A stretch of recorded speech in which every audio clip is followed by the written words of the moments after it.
ನಾನು ಕಂಡ ಮೇಲೆ ಅವರು ಯಾವತ್ತೂ ಕೂಡ ನಾನ್ ವೆಜ್ಜನ್ನು ಸ್ವೀಕಾರ ಮಾಡಿದ್ದೇ ಇಲ್ಲ. ಖಂಡಿತವಾಗಿಯೂ ಕೂಡ ಆಸ್ಕರ್ ಫೆರ್ನಾಂಡಿಸರು ನಾನು ಕಂಡ 35 ವರ್ಷಗಳಲ್ಲಿ ಮೀನಾಗ್ಬೋದು, ಮಟನ್ ಆಗ್ಬೋದು, ಚಿಕನ್ ಆಗ್ಬೋದು ಅವರು ಸೇವಿಸಿದಂಥ ವ್ಯಕ್ತಿ ಅಲ್ಲ. ಒಂದು ದಿನ ಅವರಿಗೆ ಒಂದು 30,000 ರೂಪಾಯಿ ಬೇಕಾಗಿದೆ. ಅದನ್ನು ಅವರು ಜೋಡಿಸಲಿಕ್ಕೆ ಎಷ್ಟು ಜನರು ಬೇಡಿದ್ದಾರೆ ಎಂಬುದನ್ನು ನಮ್ಗೆ ಅರ್ಥ ಇದೆ.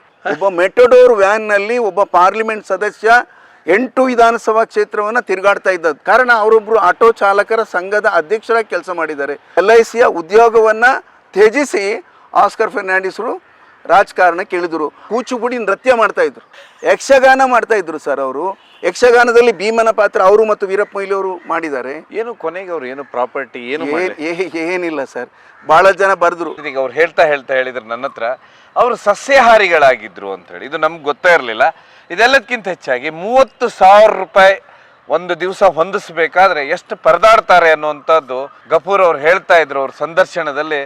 ಆಸ್ಕರ್ ಫರ್ನಾಂಡಿಸ್ ಅವರ ಜೀವನನ ಕೇಳುವ, ಹೇಗಿದ್ರು, ಏನಾಯ್ತು, ಕೊನೆಯದಾಗಿ ಏನಾಯ್ತು ಅಂತ ಎಲ್ಲವನ್ನು ಕೇಳ್ತಾ ಬನ್ನಿ.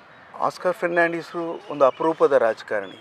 ಅಂಥ ರಾಜಕಾರಣಿಗಳು ಸಮಾಜದಲ್ಲಿ ಮತ್ತಷ್ಟು ಹುಟ್ಟಿ ಬರಬೇಕಾಗಿತ್ತು. ಕಾರಣ ನಾವು ಅವರನ್ನು ಕಂಡ ಹಾಗೆ ನಾನು ವಿದ್ಯಾರ್ಥಿ ಜೀವನದಿಂದ ಅವರನ್ನು ಕಂಡು ಆ ದಿನದಿಂದ ಅವರ ಕೊನೆ ದಿನಗಳ ತನಕ ಅವರ ಒಡನಾಟದಲ್ಲಿದ್ದೆ. ನಾನು ಕಂಡಂಥ ಒಂದು ಆದರ್ಶ ದಂಪತಿಗಳು ಕೂಡ ಅವರು ಮತ್ತು ಅವರ ಮಡದಿ ಶ್ರೀಮತಿ ಬ್ಲಾಸಮ್ ಫೆರ್ನಾಂಡಿಸ್ ಆಗಿದ್ದಾರೆ. ಆ ಒಂದು ಆದರ್ಶ ದಂಪತಿಗಳು ಕೂಡ ನಮಗೆ ಬಹಳ ವಿರಳ ಸಿಗುವಂಥದ್ದು. ಅವರ ಪತ್ನಿ ಒಂದು ಬ್ಯಾಂಕ್ ಉದ್ಯೋಗಿ ಆಗಿದ್ದರು, ಸಿಂಡಿಕೇಟ್ ಬ್ಯಾಂಕ್ ಎಂಪ್ಲಾಯಿ ಆಗಿದ್ದರು, ಒಂದು ಅಧಿಕಾರಿಯಾಗಿ ಕೆಲಸ ಮಾಡಿದರು. ಅವರೊಂದು VRS ಅನ್ನು ಕೂಡ ತಗೊಳ್ತಾರೆ ತನ್ನ ಪತಿಗೋಸ್ಕರ. ತಗೊಂಡು ತನ್ನ 2 ಮಕ್ಕಳೊಟ್ಟಿಗೆ ಒಂದು ಒಳ್ಳೆಯ ಅಂದರೆ ಮಧ್ಯಮ ವರ್ಗದ ಜನರ ಜೀವನವನ್ನು ಅವರು ನಡೆಸ್ಕೊಂಡು ಬಂದಿದ್ದಾರೆ. ಅವರಿಗೆ ಆಸ್ಕರ್ ಫೆರ್ನಾಂಡಿಸರು ಬಹಳ ಒಬ್ಬ ಶಾಕಾಹಾರಿ. ನಾನು ಕಂಡ ಮೇಲೆ ಅವರು ಯಾವತ್ತೂ ಕೂಡ ನಾನ್ ವೆಜ್ಜನ್ನು ಸ್ವೀಕಾರ ಮಾಡಿದ್ದೇ ಇಲ್ಲ.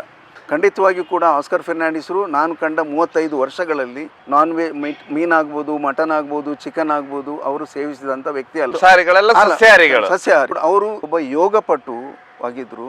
ಮಾತ್ರವಲ್ಲ, ಒಂದು ಫಿಸಿಕನ್ನು ಯಾವ ರೀತಿ ಮೇಂಟೈನ್ ಮಾಡಬೇಕು, ಒಬ್ಬ ಕ್ರೀಡಾ ಸ್ಫೂರ್ತಿಯಲ್ಲಿದ್ದಂಥ ಒಬ್ಬ ವ್ಯಕ್ತಿ ಆಸ್ಕರ್ ಫೆರ್ನಾಂಡಿಸರು. ತನ್ನ ಎಲ್ಲ ಸ್ಪೋರ್ಟ್ಸ್ಗಳಲ್ಲಿ ಕೂಡ ಕಬಡ್ಡಿ ಆಡ್ತಾಯಿದ್ರು, ವಾಲಿಬಾಲ್ ಆಡ್ತಾಯಿದ್ರು.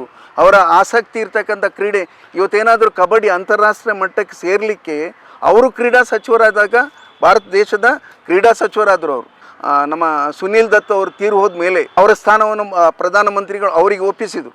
ಅವರು ಆವಾಗ ಕ್ರೀಡಾ ಸಚಿವರಾಗಿ ಕೂಡ ದೊಡ್ಡ ಕೆಲಸವನ್ನು ಮಾಡಿದ್ದಾರೆ. ಬೇರೆ ಅವರು ಎಲ್ಲೂ ಕೆಲಸ ಮಾಡಿದ್ದನ್ನು ಎಲ್ಲೂ ಕೂಡ ಹೇಳ್ಕೊಂಡು ಬಂದಂಥ ಆಸ್ಕರ್ ಫೆರ್ನಾಂಡಿಸರ ಜಾಯಮಾನನೇ ಇಲ್ಲ.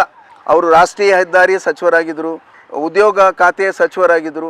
ಈ ದೇಶದಲ್ಲಿ ಇವತ್ತೇನಾದರೂ ನಿರುದ್ಯೋಗ ನಿವಾರಣೆಗೆ ಹಲವಾರು ಕಾರ್ಯಕ್ರಮಗಳನ್ನು ಅವರು ಹಾಕಿಕೊಂಡಿದ್ದರು.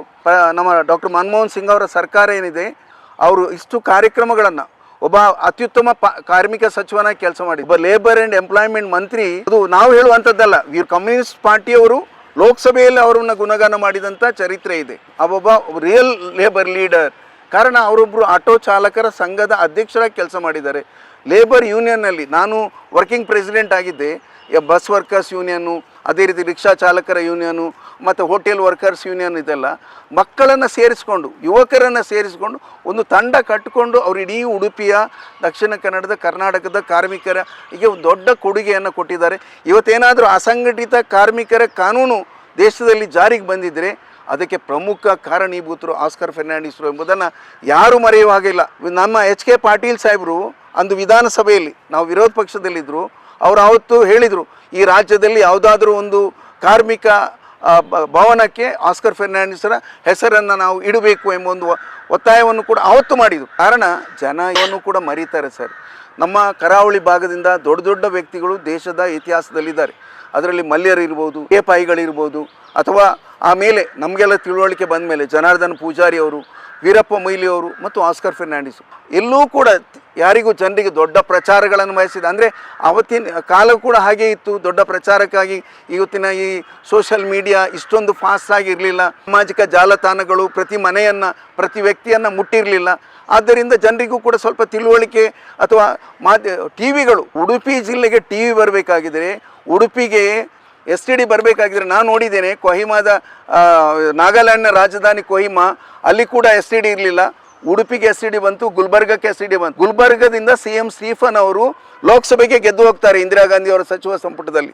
ಧರ್ಮ್ ಸಿಂಗ್ ಅವರು, ಖಾರ್ಗೆ ಅವರನ್ನು ನಾವು ನೆನಪಿಸಿಕೊಳ್ಬೇಕು. ಕಾರಣ ಆ ಭಾಗದಿಂದ ಅವರನ್ನು ಲೋಕಸಭೆಗೆ ಕಳಿಸ್ಕೊಡ್ಲಾಗ್ತದೆ. ಆಗ ಒಂದು ಸೀಡ್ ಔಟ್ ಎಕ್ಸ್ಚೇಂಜ್ ಬಂದಿದ್ದು ಗುಲ್ಬರ್ಗಕ್ಕೆ, ಇನ್ನೊಂದು ಉಡುಪಿಗೆ. ಇದು ಇತಿಹಾಸ. ಫೋನ್ ಬಂದಿರೋದು ಎಸ್ ಡಿ ಫೋನ್ ಕರ್ನಾಟಕದಲ್ಲಿ ಕರ್ನಾಟಕದಲ್ಲಿ ಇರಲಿಲ್ಲ ಸರ್. ಅಂತ ಒಂದು ವ್ಯವಸ್ಥೆ ಇಲ್ಲಿ ಬಂದಿತ್ತು. ಇದು ಟೆಲಿಫೋನಿಕ್. ಆಮೇಲೆ ಟಿವಿ, ಅವತ್ತೊಂದು ಬಂಟ್ವಾಳದಲ್ಲಿ ಒಂದು ರಿಲೇ ಕೇಂದ್ರ ಇತ್ತು. ಬಿಟ್ರೆ ಮಣಿಪಾಲಕ್ಕೆ ಪುನಃ ಒಂದು ರಿಲೇ ಕೇಂದ್ರ ತರುವಂತ ಪ್ರಯತ್ನ ಮಾಡಿದ್ರು, ಅದರಲ್ಲಿ ಸಕ್ಸಸ್ ಆಯ್ತು. ಇಡೀ ರಾಜ್ಯಕ್ಕೆ ಒಂದು ರೀತಿಯಲ್ಲಿ ಇವತ್ತು ಏನಾದರೂ ಕರಾವಳಿ ಭಾಗದಲ್ಲಿ ಎಲ್ಲ ಮನೆಗಳಲ್ಲಿ ಟಿವಿ ಬಂದಿದ್ರೆ ಅದಕ್ಕೆ ಆಸ್ಕರ್ ಫೆರ್ನಾಂಡಿಸ್, ಜನಾರ್ದನ್ ಪೂಜಾರಿ ಕಾರಣ.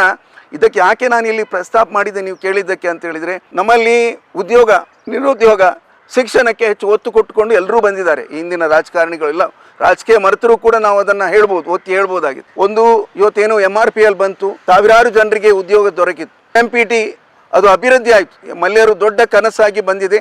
ಮಲ್ಯರು ಜವಾಹರ್ಲಾಲ್ ನೆಹರು ಅವರಿಗೆ ಬಹಳ ಹತ್ತಿರ ಇದ್ದರು.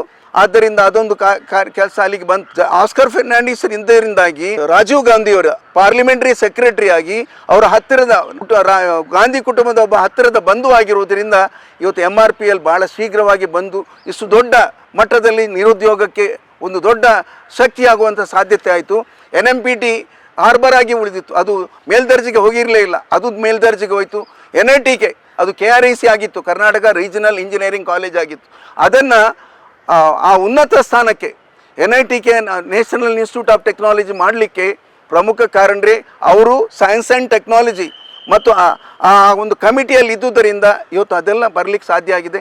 ಇದರ ಹಿಂದೆ ಜನಾರ್ದನ್ ಪೂಜಾರಿ ಅವರ ಪ್ರಯತ್ನ ಇದೆ, ವೀರಪ್ಪ ಮೊಯ್ಲಿ ಅವರ ಪ್ರಯತ್ನ ಇದೆ, ನಮ್ಮ ರಾಜ್ಯದ ಇತರ ಮುಖಂಡರುಗಳ ಹೋರಾಟಗಳು ಕೂಡ ಇದೆ, ಜನರ ಬೇಡಿಕೆಗಳು ಕೂಡ ಇತ್ತು. ಇವತ್ತು ಮಲ್ಪೆಯಲ್ಲಿ 4 ಹಂತದ ಬಂದರಾಯಿತು. ಇವತ್ತು ಪೂರ್ಣ ಪ್ರಮಾಣದ ಮೀನುಗಾರಿಕಾ ಬಂದರಾಯಿತು.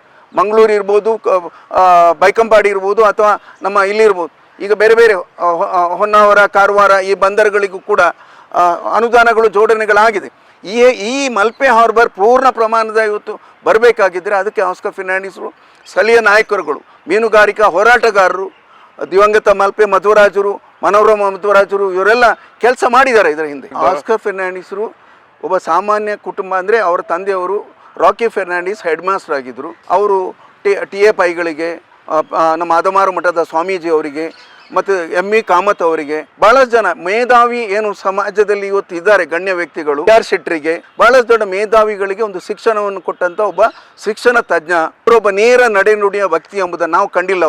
ಅವರ ತಾಯಿಯನ್ನು ನಾವು ನೋಡಿದ್ದೇವೆ. ಅವರ ತಾಯಿ ಬೆಂಚ್ ಮ್ಯಾಜಿಸ್ಟ್ರೇಟ್ ಆಗಿ ಲಿಲ್ಲಿ ಫೆರ್ನಾಂಡಿಸ್ ಅವರು, ಅವರ ಮನೆಗೆ ಜವಾಹರ್ಲಾಲ್ ನೆಹರು ಅವರು 1962ಕ್ಕೆ, ನಾವು ಅಂದರೆ 62 ಹುಟ್ಟಲಿಲ್ಲ, 62ಕ್ಕೆ ಅವ್ರ ಮನೆಗೆ ಬಂದಿದ್ದರಂತೆ. ಅದು ಅವರ ಮನೆ ಅಷ್ಟು ಸಮಾಜ ಸೇವೆಯಲ್ಲಿ ದೊಡ್ಡ ಕೊಡುಗೆಯನ್ನು ಕೊಟ್ಟಿತ್ತು ಎಂಬುದಕ್ಕೆ ಸಾಕ್ಷಿ.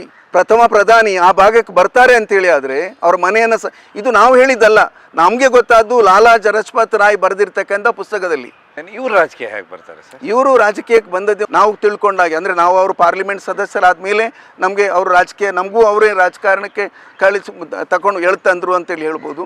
ಅವರು 1972ರಲ್ಲಿ ಉಡುಪಿ ನಗರಸಭೆಗೆ ಚುನಾವಣೆ ನಡೀತದೆ.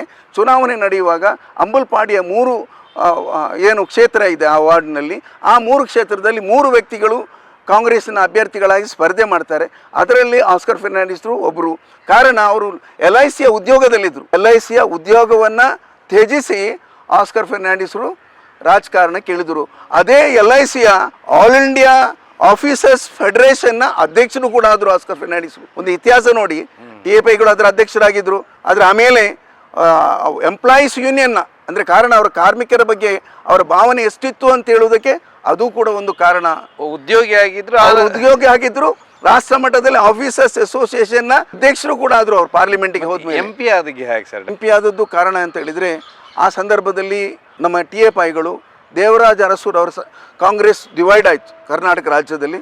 ಆ ವಿಭಜನೆ ಆದಾಗ ಎಲ್ಲ ಹಿರಿಯ ನಾಯಕರು ಕೂಡ ದೇವರಾಜ ಅರಸೂರ ಪರವಾಗಿ ನಿಂತು. ಆದರೆ ನಮ್ಮ ಜಿಲ್ಲೆಯಲ್ಲಿ ವೀರಪ್ಪ ಮೊಯ್ಲಿಯವರು, ಇದರಲ್ಲಿ ವಿಶೇಷವಾಗಿ ಅವರ ನಾಯಕತ್ವ, ಅವರು ಜನಾರ್ದನ್ ಪೂಜಾರಿ ಅವರಾಗ MP ಆಗಿದ್ದರು, ಅವರು ಇವರನ್ನು ಗುರುತಿಸಿದರು. ಆಸ್ಕರ್ ಫೆರ್ನಾಂಡಿಸ್ ಒಬ್ಬ ಯುವಕ, ಒಂದು ಕ್ರಿಯಾಶೀಲವಾಗಿ ಸಮಾಜದ ಸೇವೆಯನ್ನು ಮಾಡ್ತಾನೆ.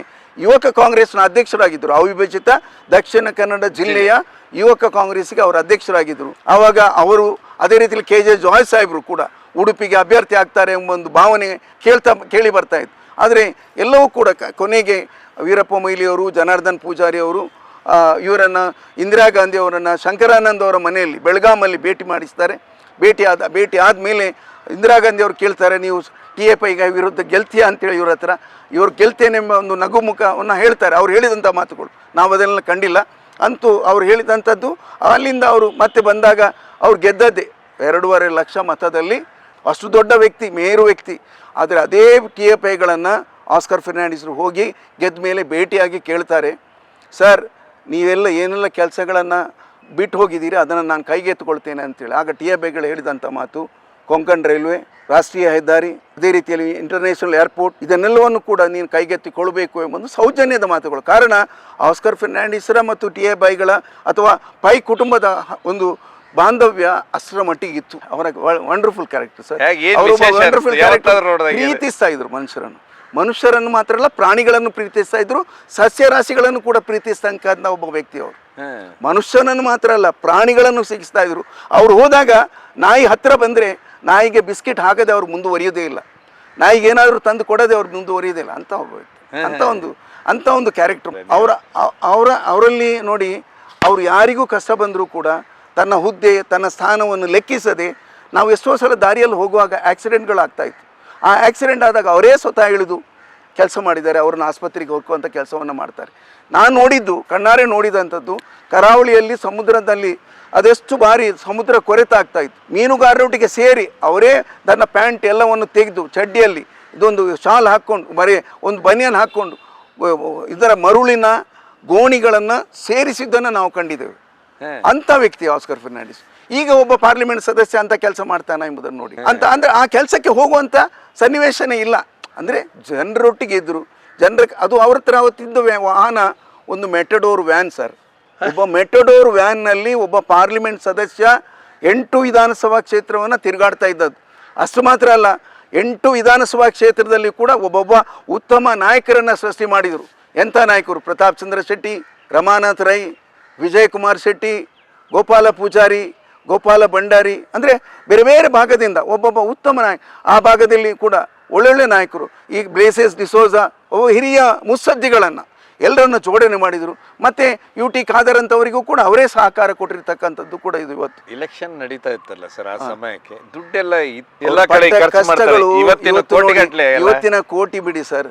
ಒಂದು ದಿನ ಅವರಿಗೆ ಒಂದು 30,000 ರೂಪಾಯಿ ಬೇಕಾಗಿದೆ. ಅದನ್ನು ಅವರು ಜೋಡಿಸಲಿಕ್ಕೆ ಎಷ್ಟು ಜನರ ಹತ್ರ ಬೇಡಿದ್ದಾರೆ ಎಂಬುದನ್ನು ನಮ್ಗೆ ಅರ್ಥ ಇದೆ. ಅವರಿಗೆ ಹಣ 10 ರೂಪಾಯಿ, 100 ರೂಪಾಯಿ, 50 ರೂಪಾಯಿ, 200 ರೂಪಾಯಿ, 500 ರೂಪಾಯಿ ಹಾಕಿದ್ದು ರಿಕ್ಷಾ ಚಾಲಕರು, ಕಾರ್ಯಕರ್ತರು 80ರ ಚುನಾವಣೆಯಲ್ಲಿ. ಹಾಕಿ ಅವರ ನಾಮಪತ್ರ ಕಟ್ಟುವಂಥ 25,000 ರೂಪಾಯಿಯನ್ನು ಅವರು ಸಂಗ್ರಹಿಸಿಕೊಟ್ಟದ್ದು ಸರ್ ಪ್ರಾರಂಭದಲ್ಲಿ. ನಂತರ ಏನೋ ಅವರು ರಾಷ್ಟ್ರ ಮಟ್ಟದಲ್ಲಿ ಬೆಳೆದರು, ಅಂತಾರಾಷ್ಟ್ರ ಮಟ್ಟದ ಒಂದು ನಾಯಕತ್ವ ಅವರ ಪಾಲಿಗೆ ಬಂತು. ಅವರ ದಕ್ಷತೆ, ಅವರ ಕಮಿಟ್ಮೆಂಟ್, ಅವರ ಪ್ರಾಮಾಣಿಕತೆ, ಇದರ ಹಿಂದೆ ಕೆಲಸ ಮಾಡಿ ಏನು ಕೊನೆಗೆ ಅವರು ಏನು ಪ್ರಾಪರ್ಟಿ ಏನಿಲ್ಲ ಸರ್. ಭಾಳ ಜನ ಬರೆದ್ರು. ನಮ್ಮ ಲಂಕೇಶ್ ಸಾಹೇಬರು ಇಲ್ಲ ನಮ್ಮ ಮುಂದೆ. ಲಂಕೇಶಲ್ಲಿ ಒಂದು ಲೇಖನ ಬಂತು. ನಾನೇ ಹೋಗಿ ಲಂಕೇಶ್ ಅವರನ್ನು ನೋಡಿದಂಥದ್ದು ನೆನಪಿದೆ. ಅವ್ರ ಮಕ್ಕಳು ನಮಗೆ ಭಾಳ ಹತ್ತಿರ ಇದ್ದಾರೆ. ಅವರನ್ನು ಕೇಳಿದೆ, ಸರ್ ಇಂಥ ಒಂದು ಲೇಖನ ಬಂದಿದೆ, ಆಸ್ಕರ್ ಫೆರ್ನಾಂಡಿಸ್ರು ಎಂಥವ್ರು ಅಂತ ನಾವು ಕಂಡಿದ್ದೇವೆ ಸರ್. ಅವ್ರು ಕೊನೆಗೆ ಅವರಾಗಿ ಹೇಳಿದರು, ಇಲ್ಲಪ್ಪ ನಮಗೆ ಅದು ತಪ್ಪು ಮಾಹಿತಿ ಬಂದಿದೆ ಅಂತ. ಅಸ್ಸಾಂನಲ್ಲಿ ಎಸ್ಟೇಟ್ ಇದೆ, ಡೆಲ್ಲಿಯಲ್ಲಿ ಇದು ಭಾಳಷ್ಟು ದೊಡ್ಡ ಇದೆ. ಏನೂ ಇಲ್ಲ ಸರ್. ಬೆಂಗಳೂರಿನಲ್ಲಿ ಒಂದು ಅವರ ಶ್ರೀಮತಿಯವರು ಅವ್ರ ಬ್ಯಾಂಕಿನಿಂದ ಸಿಕ್ಕಿದಂಥ ಅಥವಾ ಅವರ ಕುಟುಂಬದ ಅವರಿಗೆ ಆಸ್ತಿ ಇತ್ತು. ಇಲ್ಲಿ ಚಿಕ್ಕಮಗಳೂರಿನಲ್ಲಿ 400 ಎಕರೆ ಕಾಫಿ ಎಸ್ಟೇಟ್ ಇತ್ತು ಅವರ ಕುಟುಂಬಕ್ಕೆ, ಬ್ಲಾಸಮ್ ಫೆರ್ನಾಂಡಿಸ್ ಕುಟುಂಬಕ್ಕೆ. ಅದರಲ್ಲಿ ಸಿಕ್ಕಿದ ಪಾಲು ಏನಿದೆ, ಆ ಪಾಲಿನಲ್ಲಿ ಮಂಗಳೂರಿನಲ್ಲಿ ಅವ್ರು ದೊಡ್ಡ ಬೂತ್ ಬಂಗ್ಲೆ ಅಂತ ಕರಿತಾ ಇದ್ರು. ಯಾರ್ದು? ಈ ಬ್ಲಾಸಮ್ ಫೆರ್ನಾಂಡಿಸರ ತಂದೆದ್ದು. ಅವರು ಅಂದಿನ ಕಾಲದಲ್ಲಿ ಅವ್ರ ತಂದೆಯವರು ವಿದೇಶಕ್ಕೆ ಹೋಗಿ ಡಾಕ್ಟರೇಟ್ ಮಾಡಿ ಬಂದವರು. ಸಿಕ್ಕಿದಂಥ ಪಾಲನ್ನು ಇಲ್ಲಿ 35 ಲಕ್ಷ ರೂಪಾಯಿ ಕೊಟ್ಟು ಫ್ಲಾಟ್ ಅವತ್ತು ಖರೀದಿ ಮಾಡಿದ್ದು.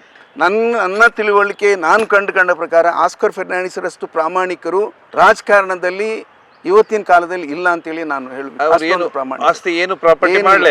ಪಕ್ಷ ಸರ್ಕಾರಗಳು ಅಧಿಕಾರಕ್ಕೆ ಬಂದಾಗ ಎಲ್ಲೆಲ್ಲಿ ಮುಖ್ಯಮಂತ್ರಿಗಳು ಅಥವಾ ಬೇರೆ ಬೇರೆ ವ್ಯಕ್ತಿಗಳು, ರಾಜ್ಯದಲ್ಲಿಯೂ ಕೆಲವಾರು ವ್ಯಕ್ತಿಗಳಿದ್ದಾರೆ, ಬಹಳ ಒಳ್ಳೆಯ ವ್ಯಕ್ತಿಗಳು, ಬೇರೆ ಬೇರೆ ಸಂಸ್ಥೆಗಳನ್ನು ಹೊಂದಿರತಕ್ಕಂಥ ಅವರು ಆರ್ಥಿಕವಾದಂಥ ಸಹಾಯ ಆಸ್ಕರ್ ಫೆರ್ನಾಂಡಿಸ್ರಿಗೆ ಮಾಡ್ತಾ ಇದ್ರು ಚುನಾವಣೆ ಸಂದರ್ಭದಲ್ಲಿ. ಆದರೆ ಏನಿಲ್ಲ.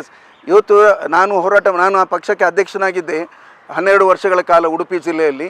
ಆ ಒಂದು ಕಚೇರಿ ಕಟ್ಟಡ ಕಟ್ಟಬೇಕಾಗಿದ್ದರೂ ಕೂಡ 7 ಸೆನ್ಸು 12 ಸೆನ್ಸ್ ಜಾಗ, 5 ಸೆನ್ಸ್ 12 ಸೆನ್ಸ್ ಜಾಗ ನಮಗೆ ದೀರ್ಘವಾಗಿದ್ದರೆ ನಾನು 1 ವರ್ಷ, ಇನ್ನೊಂದು ನನ್ನ ಸ್ನೇಹಿತರಾದ ಮುರಳಿ ಶೆಟ್ಟಿ ಅಂತ ಇದ್ದಾರೆ, ನಾವೆಲ್ಲ ಕೆಲವರು ಹೋರಾಟ ಮಾಡಿ ಅದರ ಹಿಂದೆ ಕೆಲಸ ಮಾಡಿ, ನಮ್ಮ ಅಂದಿನ ಮಂತ್ರಿಗಳಿದ್ದರು ವಸಂತ್ ಸಾಲ್ಯಾನ್ ಅವರು ಅದೇ ರೀತಿಯಲ್ಲಿ ನಮ್ಮ ಹಿರಿಯಣ್ಣ ಅಂತ ನಮ್ಮ ಉಪಾಧ್ಯಕ್ಷರಿದ್ದರು, ಅವರು ನಮಗೆ ಆವತ್ತು ಸಹಾಯ ಮಾಡಿ ನಮ್ಮ SM ಕೃಷ್ಣರ ಸಂಪುಟದಲ್ಲಿ ಕ್ಯಾಬಿನೆಟ್ ಟಿಕೆಟ್ SM ಕೃಷ್ಣ ನಮ್ಮನ್ನು ಭಾಳ ಪ್ರೀತಿಯಿಂದ ಕಾಣ್ತಾ ಇದ್ದರು. ಅವರು ಅಧ್ಯಕ್ಷರಾಗಿದ್ದಾಗ ನಾನು ಅಧ್ಯಕ್ಷರಾಗಿದ್ದೆ ಉಡುಪಿಗೆ. ಹಾಗಾಗಿ ನಮ್ಮ 4,60,000 ರೂಪಾಯಿ ನಾವು ಲ್ಯಾಂಡ್ ವ್ಯಾಲ್ಯೂ ಕಟ್ಟಿ ಆ ಭೂಮಿಯನ್ನು ಖರೀದಿ ಮಾಡಿದೆವು. ಆಮೇಲೆ ಆ ಜಾಗ ನಮಗೆ ಸಿಕ್ಕಿದ ಮೇಲೆ, ನಮಗೆ ಗ್ರ್ಯಾಂಟ್ ಆದಮೇಲೆ ಸರ್ಕಾರ ನಮಗೆ ಕೊಟ್ಟಿತು. ಇವತ್ತು ಅದರಲ್ಲಿ ಸುಮಾರು 20-25 ಕೋಟಿಯ ಒಂದು ಏನು ಪಕ್ಷಕ್ಕೆ ಅವಕಾಶಗಳನ್ನು ಅವರು ನಮ್ಮಿಂದಾಗಿ ಮಾಡಿಕೊಡ್ಲಿಕ್ಕೆ ಸಾಧ್ಯ ಆಯಿತು. ದೈನಂದಿನ ಜೀವನ ಹೇಗಿತ್ತು ಅಂದ್ರೆ ನೋಡಿ ಸರ್, ಬೆಳಗ್ಗೆ ಅವರು ಎಷ್ಟು ಗಂಟೆಗೆ? ಅವರು ಬೆಳಿಗ್ಗೆ 7 ಗಂಟೆಗಿಂತ ಮುಂಚೆನೇ ಹೇಳ್ತಾರೆ ಸರ್. ಅವರ ಜೀವನ ಹೇಗೆ ಅಂತ ಹೇಳಿದರೆ, ಒಬ್ಬ ಯೋಗ ಪಟು. ಅವರು ಪ್ರತಿದಿನ ಯೋಗ ಮಾಡ್ತಾಯಿದ್ರು. ಎಲ್ಲ ಅವರು ಜಿಮ್ ಮಾಡ್ತಾಯಿದ್ರು, ಯೋಗ ಮಾಡ್ತಾಯಿದ್ರು. ಯೋಗ ಮಾತ್ರ ಅಲ್ಲ, ಕೂಚುಪುಡಿ ನೃತ್ಯ ಮಾಡ್ತಾಯಿದ್ರು, ಯಕ್ಷಗಾನ ಮಾಡ್ತಾಯಿದ್ರು ಸರ್. ಅವರು ಯಕ್ಷಗಾನದಲ್ಲಿ ಭೀಮನ ಪಾತ್ರ ಅವರು ಮತ್ತು ವೀರಪ್ಪ ಮೊಯ್ಲಿ ಅವರು ಮಾಡಿದ್ದಾರೆ. ಬೇರೆ ಬೇರೆ ಸಂದರ್ಭದಲ್ಲಿ ಬೆಂಗಳೂರಿನಲ್ಲಿ ಅವರಿಗೆ ಆದರ್ಶ ದಂಪತಿಯ ಒಂದು ಅವಾರ್ಡ್ ಸಿಕ್ತು. ಅವರು ಕೊಟ್ಟಾಗ ಅವ್ರು ಕೆಲವು ಮಾತುಗಳನ್ನು ಕೇಳಿದರು. ಅವತ್ತು ಬೇರೆ ಬೇರೆ ಸಂದರ್ಭದಲ್ಲಿ ಬೇರೆ ಬೇರೆ ಕಡೆಗಳಲ್ಲಿ ಅವ್ರದ್ದು ಇಂಟರ್ವ್ಯೂ ಬಂದಿದೆ. ಇವತ್ತು ಅವರು ಯಾವ ರೀತಿಯಲ್ಲಿ ಕೊಂಕಣ್ ರೈಲ್ವೆಗೆ ಒಂದು ಬುನಾದಿ ಹಾಕಿದರು. ಆವಾಗ ಮಾಧವರಾವ್ ಸಿಂಧ್ಯಾ ಇರ್ಬೋದು, ಜಾಫರ್ ಶರೀಫ್ ಸಾಹೇಬ್ರು ಇರ್ಬೋದು, ಆಗ ರೈಲ್ವೆ ಮಂತ್ರಿಗಳಾಗಿ ಅವ್ರಿಗೇನು ಪ್ರೋತ್ಸಾಹಗಳನ್ನು ಕೊಟ್ಟರು. ಆಮೇಲೆ ಜಾರ್ಜ್ ಫೆರ್ನಾಂಡಿಸ್ರು ಅದನ್ನು ಬಾಂಡ್ ಮಾಡುವುದರ ಮೂಲಕ ಒಂದು ಅದಕ್ಕೆ ತ್ವರಿತಗತಿಯನ್ನು ಕೊಟ್ಟಿರ್ತಕ್ಕಂಥದ್ದು, ಇದೆಲ್ಲ ಇತಿಹಾಸ. ಆಸ್ಕರ್ ಫೆರ್ನಾಂಡಿಸ್ರು ದೊಡ್ಡ ಸೇವೆ ಉಡುಪಿ ಕರ್ನಾಟಕದ ಜನತೆಗೆ ಇದೆ. ಅಲ್ಲ ಸರ್, ಇದು ಏನು ಕೂಚಿಪುಡಿ ನೃತ್ಯ ಹೇಗೆ ಮಾಡ್ತಾ ಇದ್ರು ನೋಡಿದ್ರೆ? ಅವರಿಗೆ ಅವರದ್ದು ಬಹಳಷ್ಟು ಜನ ಗುರುಗಳಿದ್ದಾರೆ, ಇವತ್ತು ಇದ್ದಾರೆ ಕೆಲವರು